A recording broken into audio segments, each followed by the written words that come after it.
ओम नमो भगवते वासुदेवाय। प्रणाम बंधुओं, आज हम आपके लिए लाए हैं कामदा एकादशी व्रत कथा।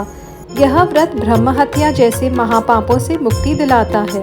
कामदा एकादशी का व्रत करने से सभी प्रकार की मनोकामनाएं भी पूरी होती है।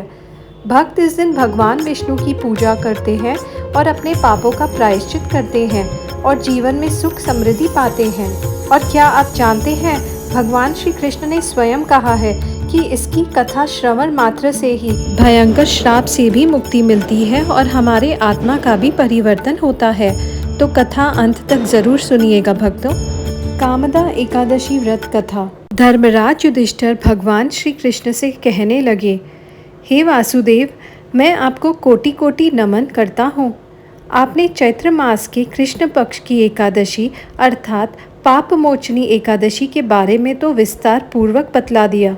अब आप कृपा करके चैत्र शुक्ल एकादशी का क्या नाम है तथा उसकी विधि एवं महात्म्य क्या है, उसके बारे में भी विस्तार पूर्वक बतलाइए। भगवान श्री कृष्ण मुस्कुराए और कहा, हे धर्मराज युधिष्ठिर, चैत्र मास के शुक्ल पक्ष की एकादशी को कामदा एकादशी के नाम से जाना जाता है। एक समय की बात है, यही प्रश्न राजा दिलीप ने गुरु वशिष्ठ जी से किया था और जो समाधान उन्होंने बतलाया वही मैं तुमसे कह रहा हूँ। अब तुम इसे ध्यान पूर्वक सुनो। प्राचीन काल की बात है। प्राचीन काल में भोगीपुर नामक एक नगर था। वहाँ पर अनेक ऐश्वर्यों से युक्त पुंडरिक नाम का एक राजा रहता था। वहीं भोगीपुर नगर में अनेक अप्सरा, किन्नर तथा गंधर्व वास करते थे।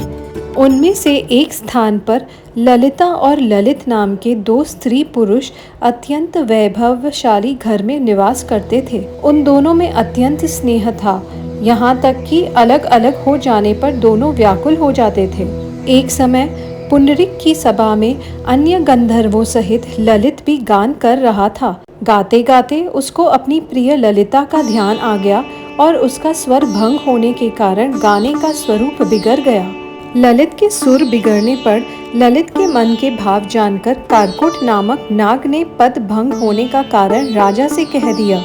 तब पुंडरीक ने क्रोध पूर्वक कहा कि तू मेरे सामने गाता हुआ अपनी स्त्री का स्मरण कर रहा है, अतः तू नर बक्षी दैत्य बनकर अपने कर्म का फल भोग। पुंडरीक के श्राप से ललित उसी क्षण महाकाय विशाल राक्षस हो गया। उसका मुख अत्यंत भयंकर, नेत्र सूर्य चंद्रमा की तरह प्रदीप्त तथा मुख से अग्नि निकलने लगी। उसकी नाक पर्वत की कंदरा के समान विशाल हो गई और गर्दन पर्वत के समान लगने लगी। सिर के बाल पर्वतों पर खड़े वृक्षों के समान लगने लगे तथा भुजाएं अत्यंत लंबी हो गई। कुल मिलाकर उसका शरीर 8 योजन के विस्तार में हो गया। इस प्रकार राक्षस होकर वह अनेक प्रकार के दुख भोगने लगा। जब ललित की प्रियतमा ललिता को यह वृत्तांत मालूम हुआ तो उसे अत्यंत खेद हुआ और वह अपने पति का उद्धार करने का यत्न सोचने लगी। वह राक्षस अनेक प्रकार के घोर दुख सहता हुआ घने वनों में रहने लगा। उसकी स्त्री उसके पीछे पीछे जाती और विलाप करती रहती। एक बार ललिता अपने पति के पीछे घूमती घूमती विंध्याचल पर्वत पर पहुंच गई, जहां पर श्रृंगी ऋषि का आश्रम था।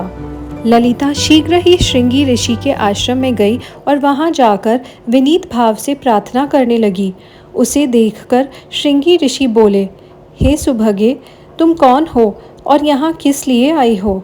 ललिता ने कहा, हे मुनि, मेरा नाम ललिता है।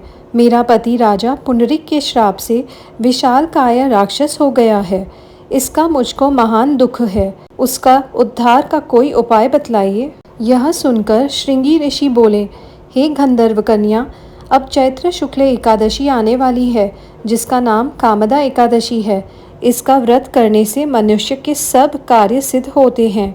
यदि तुम कामदा एकादशी का व्रत करके उसके पुण्य का फल अपने पति को दे देती हो तो वह शीघ्र ही राक्षस योनि से मुक्त हो जाएगा और राजा का श्राप भी अवश्य में शांत हो जाएगा।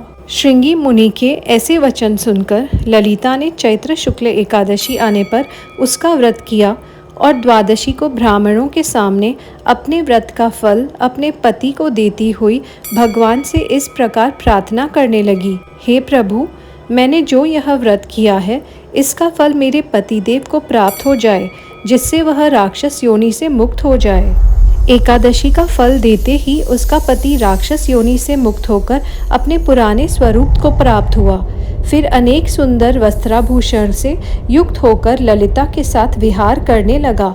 उसके पश्चात वे दोनों विमान में बैठकर स्वर्गलोक को चले गए। वशिष्ठ मुनि कहने लगे, हे राजन, इस व्रत को वृद्धि पूर्वक करने से समस्त पाप नाश हो जाते हैं तथा राक्षस आदि की योनि भी छूट जाती है। संसार में इसके बराबर कोई और दूसरा व्रत नहीं है। इसकी कथा पढ़ने या सुनने से वाजपेयी यज्ञ का फल भी प्राप्त होता है। इति श्री कामदा एकादशी व्रत कथा समाप्तम। ओम नमो नारायणाय।